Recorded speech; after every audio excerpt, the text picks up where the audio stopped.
હું ને નવલી ચૈત્ર નવરાત્રીના જાજા કરીને રામ રામ, જય સ્વામિનારાયણ.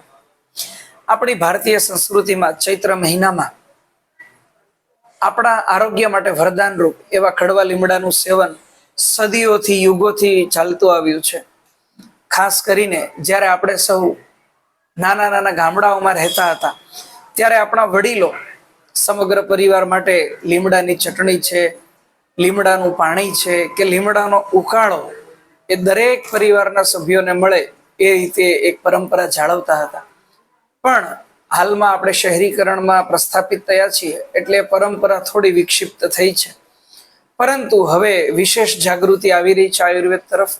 તો આપણે સહુ આપણા માટે, આપણા પરિવાર માટે, આપણા પડોશીઓ માટે એક જાગૃતિની આહલેખ જગાવીએ અને કડવા લીમડાનું સેવન વિશેષ કરી અને આખા વર્ષ દરમિયાનની આપણી તંદુરસ્તીને સશક્ત બનાવીએ.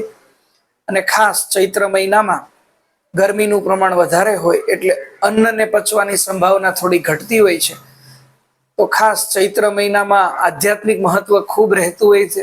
તો આખો મહિનો નહીં તો ઓછામાં ઓછા ચૈત્ર મહિનાના 9 દિવસ, જેને ગુપ્ત નવરાત્રિ કહે છે, એ દરમિયાન આપણે માત્ર પાણી કે ફ્રૂટના જ્યુસથી ઉપવાસ કરી શકાય, અથવા માત્ર ફ્રૂટ અને જ્યુસ પણ લઈ શકાય, અથવા માત્ર એક ટાઈમ ભોજન અને 2 ટાઈમ ફળ લઈને પણ આ તપ વ્રત કરી શકાય.